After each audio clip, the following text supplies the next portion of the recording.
Hello everyone, স্বাগতম জানাই আপনাদের টিয়ার স্টাডি ক্লাবে ওরচিড ট্রেনিং অ্যান্ড ম্যাটেরিয়াল ডিস্ট্রিবিউশন প্রোগ্রামে। আমাদের রাজ্যের মাননীয় মন্ত্রী শ্রী রতনলাল নাথ কিছু গুরুত্বপূর্ণ কথা বলেছেন। তো বিস্তারিত সবাই দেখে নিন কি বলা হয়েছে। ভিডিওটি শুরু করার আগে আপনাদের কাছে ছোট্ট একটি রিকোয়েস্ট, আপনারা যারা আমাদের এই চ্যানেলে নতুন এসেছেন অবশ্যই চ্যানেলটিকে সাবস্ক্রাইব করে পাশে থাকা বেল আইকনটিকে অলে করে রাখুন, যাতে ত্রিপুরার বিভিন্ন শিক্ষা সংক্রান্ত ও জব সংক্রান্ত আপডেট আপনারা সবার প্রথমে আমাদের এই চ্যানেলে পেয়ে যেতে পারেন। এমএলএ সাহেব জিতেন মজুমদার খুব সুন্দর করে বলেছেন, নিজ কৃষক এবং এখনো বাড়িতে গাভী আছে, গরু আছে, শুয়োরও আছে, অন্যান্য কৃষি কাজগুলি করেন। আমাদের সরকারের মূল লক্ষ্য হল আমাদের মেইন টার্গেট ঘরে ঘরে রোজগার, কৃষকদের আয় বাড়ানো, আত্মনির্ভর ত্রিপুরা, যেটা স্বামী বিবেকানন্দ বলছে যে পৃথিবীর সকল সম্পদ যদি আপনি একটা জায়গায় জড়ো করেন তাহলেও পর্যাপ্ত হবে না যদি মানুষকে সম্পন্ন না করা যায়। স্বামী বিবেকানন্দ তো আত্মনির্ভর ত্রিপুরা, আত্মনির্ভর ভারত, স্বয়ম্বর ভারত, স্বয়ম্বর ত্রিপুরা। এবং আপনারা জানেন আমাদের কৃষকদের আয়, আমরা ক্ষমতা আসার আগে 2018 আগে কৃষকদের আয় ছিল মাসে 6,580 টাকা। 23-24 কৃষকদের আয় বেড়ে দাঁড়ালো 13,590 টাকা। এবং আপনারা জানেন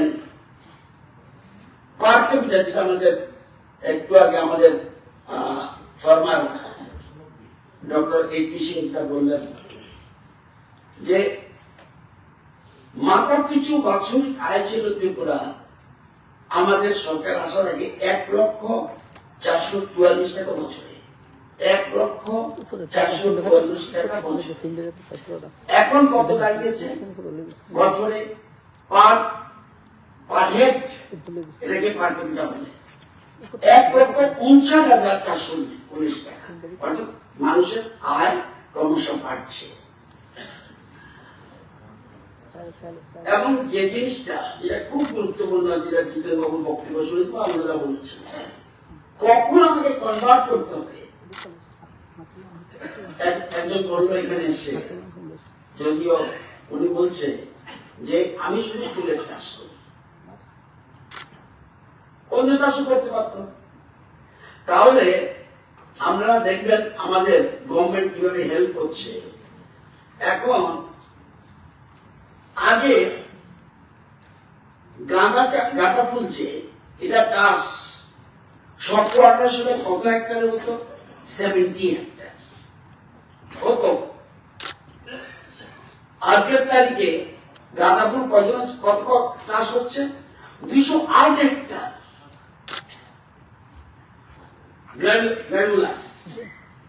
আগে চাষ হতো 13 হেক্টর, এখন হচ্ছে 35 হেক্টর।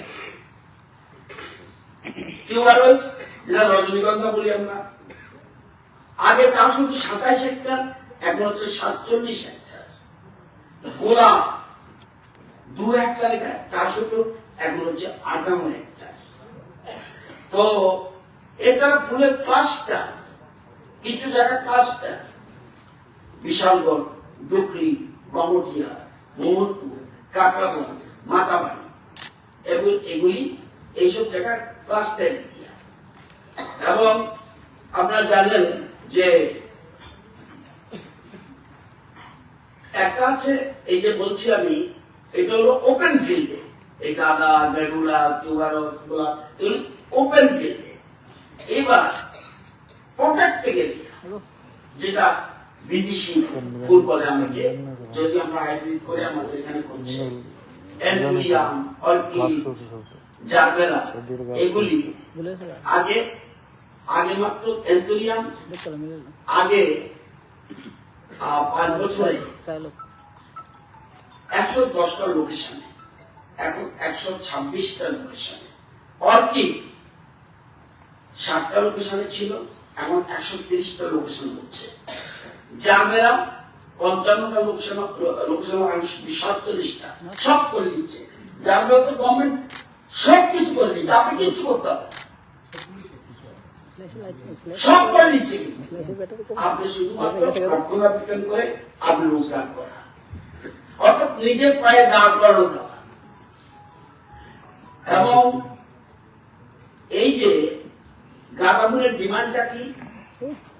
গাঁদা ফুল আমরা আমাদের সাফিসিয়েন্ট না। গাঁদা ফুলের ডিমান্ড আমরা যত ডিমান্ড, এর থেকে 65% গাঁদা ফুল আমরা রাজ্য থেকে বাকি 35% বাইরে থেকে আসে। লেগুলাস 30% মাত্র আমরা প্রোডাকশন করছি, 70% বাইরে থেকে আসছে। টিউবারস 25% মাত্র আমাদের, 75% বাইরে থেকে আসছে। তার ডিমান্ডটা কি? গোলাপ 10% মাত্র আমাদের, 90% বাইরে থেকে আসছে। এবং এনথুরিয়াম যেটা, এটা 45% আমরা আমাদের থেকে উৎপাদন করছি, 55% বাইরে থেকে আসছে। অর্কিড 25% আমরা, 75% বাইরে থেকে আসছে। জারবেরা 65%, আমাদের অনেক টাইম নিয়ে গেছি। জারবেরা 65% আমরা, তারপরে 75% বাইরে থেকে আসছে। যেটা বলছিল একটু আগে যে অর্কিড এবং জারবেরার মধ্যে ডিফারেন্সটা হলো, জারবেরার মধ্যে খুব সম্ভব তাড়াতাড়ি, কিন্তু একটু ধৈর্য ধরতে হবে। অর্কিডের ক্ষেত্রে এক একটা যেটা বলছে পাইকারি বেচলে আপনি জারবেরা 5 টাকা বোধ হয় এর মধ্যে, এবং খুচরো একটু বেশি হতে পারে। এবং অর্কিডের ক্ষেত্রে এক একটা 20 টাকা 25 টাকা। ধৈর্য ধরতে হবে একটু। এই যে দিয়েছে, আমি শুনলাম যে 6 মাস 7 মাসের মধ্যে, এই মোটামুটি 3 মাসের মধ্যেই চলে আসবে। তো এখানে আর আমাদের সয়েলটা দেখবেন, এটা কিন্তু গড এমন একটা যে দিয়েছে, গড কিন্তু আপনাকে, আপনার জন্ম হয়েছে, গড আপনাকে সবকিছু দিয়ে দিয়েছে, প্রকৃতি আপনার কাছে আছে, আপনি কিভাবে ইউজ করবেন, it is up to you. দেখবেন রাজস্থানকে দিয়ে দিয়েছে প্রচুর পাথর, কাউকে দিয়ে দিয়েছে ডায়মন্ড, কাউকে দিয়ে দিয়েছে লোহা, কাউকে দিয়ে দিয়েছে গ্যাস, সব প্রকৃতি। এই যে ঘড়িটা প্রকৃতি দেওয়া, আমি কিছু সাথে আনিনি। এটা আমার শার্টটা প্রকৃতি দেওয়া, যেটা সামনে কথা বলছি প্রকৃতি থেকে পাওয়া, এইটা প্রকৃতি থেকে পাওয়া। আপনার কিছু সাথে আসেননি, সব প্রকৃতি থেকে পাচ্ছেন, সব নেচার থেকে, গড় দিয়েছে আপনাকে। তো নর্থ ইস্টের, বিশেষ করে আমাদের রাজ্যে জলবায়ু, কখন ঠান্ডা কখন গরম, এই যে যেটা এই অর্কিড চাষের জন্য, যদিও সিকিম খুব ভালো, কিন্তু অর্কিড চাষের জন্য ত্রিপুরার সয়েল খুবই ভালো। এবং সময় মতো জল পাওয়া, সময় মতো অন্যান্য জিনিস যে লাগা, সবকিছু কিন্তু এটার সাথে ফিট করছে। তো এখানে আমি শুনেছি একমাত্র এখানে যেমন গোমতী কমন দেন না, কাঁকড়া বাজার মাসে প্রচুর টাকা রোজগার করছে, 200 স্কোয়ার মিটার করে। 200 স্কোয়ার মিটার ইংরেজিতে বলে, আমরা যদি বাংলা গ্রামের ভাষায় বলি 1.5 ঘন্টা, অনলি 1.5 ঘন্টা। 1.5 ঘন্টা ধান করে আপনি কি পাবেন? তো 1.5 ঘন্টার মধ্যে চাষ করে মান্থলি 12,000 টাকা রোজগার করছে। প্রদীপ সরকার ডুপলি ওই 1.5 ঘন্টার মধ্যে করে 10,000 টাকা মাসে পাচ্ছে। ওনার আরো আছে 1.5 ঘন্টা, তো অনেক অনেক অন্য জায়গায় টাকাও রয়েছে। পূর্ণিত দত্ত ডুপলি 10,000 টাকা মাসে পাচ্ছে। বিশ্বজিৎ শাহ বিশাল করে 12,000 টাকা উনি মাসে পাচ্ছে, শুধু 1.5 ঘন্টা। 1.5 ঘন্টা দিয়ে আমি কি করে আপনি রোজগার করবেন? কিন্তু এটাও দিয়ে, এবং এটা তো আর এখন আগের মতো দিন নাই, পরিবারের কত শুধু রোজগার করবে আর আপনি ঘুরে ঘুরে খাবেন। এখন পরিবারের স্বামী করলে স্ত্রী, স্বামী স্ত্রী, ভাই বোন ছেলে সব মিলে করতে হবে, তাহলে আপনি স্বাবলম্বী হবে আগে। এবং রাজের দাস পানি সাগর উনিও ভালো 14,000 টাকা মাসে, শুধু অর্কিড, এটা কিন্তু অর্কিডের কথা বলছি। তো এবং ফুল চাষের কিন্তু একটা ফুলের আমাদের ইয়ে আছে, ফুলের এবং কেউ কেউ হবি, আগে ছিল শুধুমাত্র সৌন্দর্যের জন্য ফুল লাগাতাম আমরা, এবং শখের জন্য ফুল লাগাতাম, এখন কিন্তু রোজগারের জন্য ফুল লাগাচ্ছে। তো এখন কিন্তু রোজগার, সব কিছু মধ্যে রোজগারটাকে সামনে আনতে হবে। তো আমি যেটা আপনাদের বলবো যে আপনারা জানেন আমাদের প্রধানমন্ত্রী 26শে জানুয়ারি যখন বক্তব্য রাখেন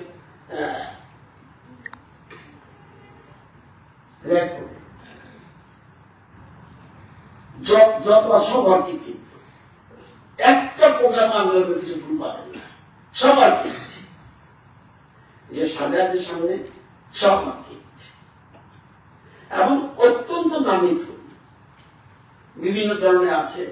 এখানে আমরা একটা বাগান করছি, গভর্নমেন্ট দেখতেন কি ছিল জঙ্গল বাজার ঘাটে, আমরা এখন টিকিটের ব্যবস্থা করছি মানুষ দেখার জন্য। সায়েন্স সিটির পিছনটাই আর খুব জঙ্গল ছিল, এখন আমরা করছি এর মধ্যে অর্কিড আমরা লাগাচ্ছি এবং অন্যান্য এবং বিরাট জায়গা শুধু জঙ্গল ছিল। আমার কথা একটা জায়গা ফাঁকা রাখবেন না, ওই যে আমার নিউটন দেবার বই বসে আছে লেবু গাছ, দেখলে আমার কাছে খুব ভালো লাগে। গভর্নমেন্ট সবকিছু করে দিয়েছে, এখন সে জায়গাটা করছে, সে অবশ্য আলাদাভাবে গোলাপ করছে। তো গোলাপের জন্য আমি জানি গোলাপটা তত ওর এখানে তত ভালো হয়নি, তো কেন ভালো হয়নি জানি না, ওকে বলছি ভালো করে নজর রাখার জন্য। এবং আপনারা জানেন যে আপনারা জানেন সারা বিশ্বে শুধু ফুলের মার্কেট কত এক বছরে? 50,000 বিলিয়ন মার্কিন ডলার। আর অর্কিড 5,000 বিলিয়ন মার্কিন ডলার ওয়ার্ল্ড মার্কেটে। এই অর্কিড ইন্ডিয়ান টাকা কত হবে বুঝে হিসাব করে, আমি আপনাদের মতো তো শিক্ষিত না, হিসাব করুন কত। তো এবং শুধুমাত্র এটা না, এটার ভিতরে ইও আছে, আপনি ইচ্ছা করলে সুগন্ধি বানাতে পারেন। এখন সিকিম কিন্তু অনেক কিছু করছে, আপনি দেখালো সিকিম কিন্তু অনেক কিছু সুগন্ধি বানাতে, স্যান্ড যেটাকে অয়েল বানাতে পারবেন মার্কেট করলে। এবং যেটা আমাদের ইয়ে বলছে, এই জিতেন বাবু বলছে, আমাকে বসে বসে বলছি, এখন কিন্তু এফপিউ ইজ এ মোস্ট ইম্পর্টেন্ট। আগে ছিল কত এফপিউ? মাত্র 8টা, এখন আমরা শত এফপিউ করছি। এখন জানেন একজন কৃষকের পক্ষে সে প্রোডাকশন করবে, কৃষকের পক্ষে তার সম্ভব না সে মার্কেট ধরা। চালিকাশা চাল ওরা এখানে করছে, ওরা এটার মধ্যে প্যাকেটিং করে উপরে সিল দিয়ে দিচ্ছে ভোগ, এবং বিভিন্ন রাজ্যের দেশের বিভিন্ন জায়গা থেকে অর্ডার এসে নিচ্ছে। তো আগে যেটা আমার অনুরোধ থাকবে আপনাদেরকে, যে অর্কিড একটা ভালো উদ্যোগ নিয়েছে, কিন্তু আমার একটা রিকোয়েস্ট আছে আপনাদের কাছে, যারা অতিথিরা এসেছেন, বিশেষ করে ডাইরেক্টর সাহেব, আপনাকেও বলছি যে আমাদের one request to set up one ICR based network center in Tripura. এটার জন্য একটু আপনি দেখবেন, কারণ আজকে যদি দেখেন এটা আমরা ন্যাশনাল রিসার্চ সেন্টার, শুধু একটা ফুলের জন্য রিসার্চ সেন্টার। ইন্ডিয়াতে কোন ফুলের জন্য রিসার্চ সেন্টার আছে? গোলাপের জন্য আছে, জাফরানের জন্য আছে, বা অন্যান্য ফুলের জন্য আছে? নেই। তাহলে বুঝতে হবে শুধু একটা ফুলের জন্য রিসার্চ সেন্টার সিকিম। এবার বুঝে নেই দেশের গভর্নমেন্ট, বর্তমান প্রধানমন্ত্রী অর্থনীতিতে কি গুরুত্ব দিচ্ছে, এবং এটা কিন্তু দীর্ঘমেয়াদী একটা অর্কিড ফুল যতদিন থাকবে গাঁদা ফুল ততদিন রাখতে পারবেন না, ইভেন গোলাপ রাখতে পারবেন না, রজনীগন্ধা রাখতে পারবেন না, অন্য কোনো ফুল রাখতে পারবেন না। অর্কিডের কিন্তু দীর্ঘায়ু, তা অনেকগুলি মানে অনেক দিন পর্যন্ত টিকে। যারা এসছেন এখানে ট্রেনিং এর জন্য আমি তাদের বলবো, আমরা কিন্তু গভর্নমেন্টের সব ধরনের সহযোগিতা, সব ধরনের নিউ টেকনোলজি। আপনার বিশেষত আপনার অনেকে লাগান না মরিচ। আগে আমি ধারণা হতো, আমি তো যখন ছোট ছিলাম আমি তো অনেক সময় মুখি করতাম এসব মরিচ।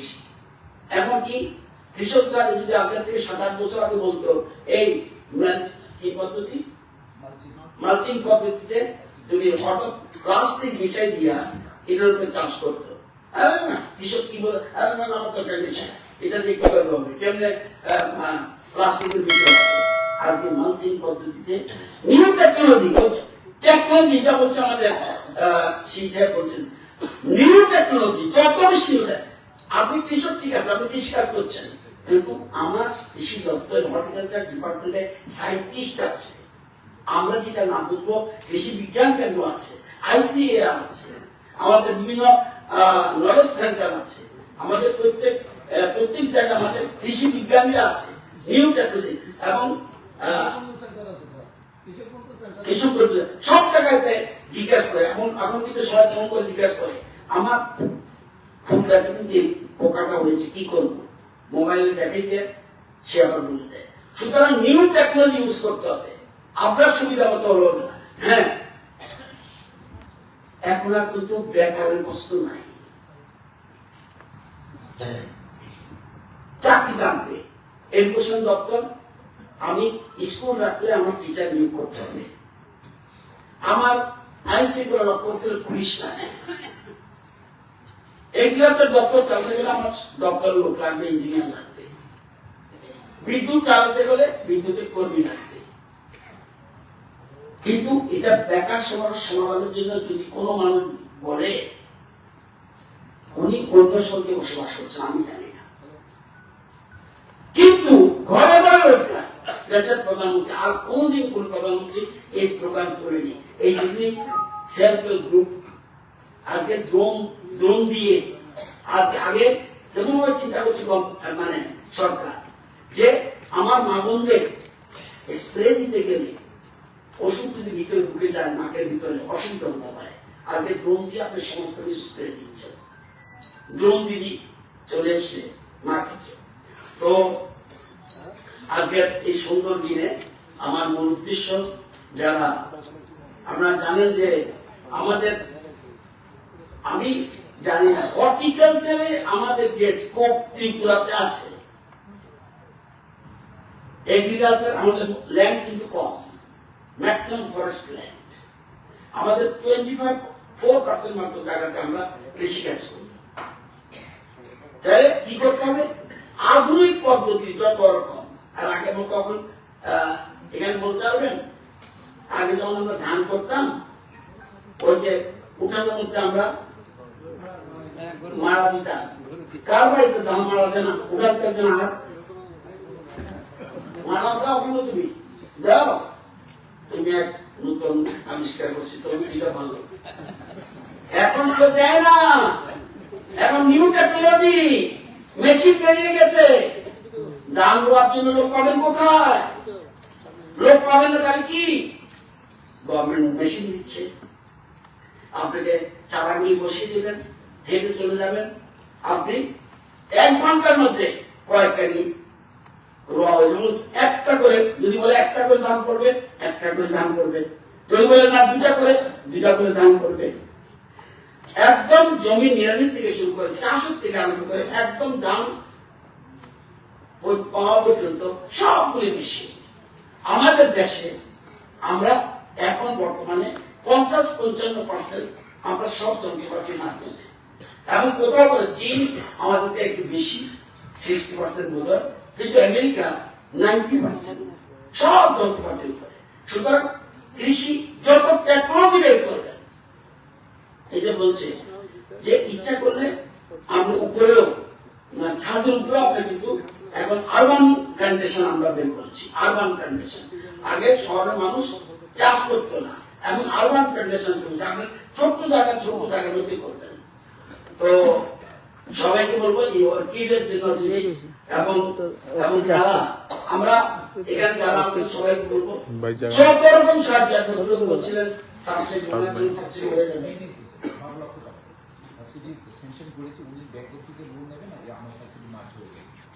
এটা যদি কোনো সাহায্য করতে হবে করে দেয়।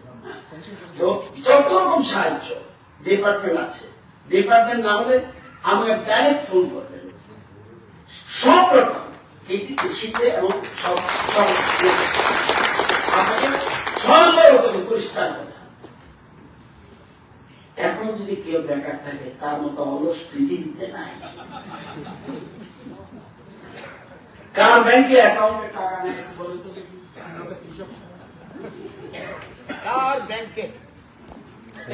কার ব্যাংকে শুধু আপনারা না, ত্রিপুরা রাজ্যের কোন মানুষের যত গরিব ধনী আছে কার ব্যাংক অ্যাকাউন্টে আজকের তারিখে ৩,০০০ টাকা দেখাতে পারবেন? আমাকে দেখাবেন। তার মানে গরিবই চলে গেছে। হ্যাঁ, আগে কি এরকম কৃষকরা এরকম ড্রেস করে আইতো নি আগে? হাসি করতো না, এরকম ড্রেসে আসতো। আজকে কৃষকদের আয় বেড়েছে, অর্থনীতি গতিটা বলছে, ইকোনমিক ডেভেলপমেন্ট, আপনার হাতে অর্থ আসতো। কার ব্যাংকের অ্যাকাউন্ট যত গরিব হোক, সব গরিবের প্রত্যেকের একটা অ্যাকাউন্ট আছে। আমি আমার এলাকাতে মোহনপুর চা বাগান শ্রমিক একদিন গিয়েছিলাম, পাওয়ার ডিপার্টমেন্টের লোককে সাথে নিয়ে। সব গরিব। আপনার ব্যাংকের বই আছে নি গো? ব্যাংকের বইটা আছে? আছে। কতটুকু পাশে নিয়ে আসো। বলে যে ব্যাংকে কত টাকা আছে বুঝতে পারবেন নি? বুঝছেন না, বুঝতে পারতেন না। বইটা নেন, গরিব। এবার দেখলাম কয়েক বছর ধরে রিনিউ করে না, তার মানে টাকার দরকার নাই।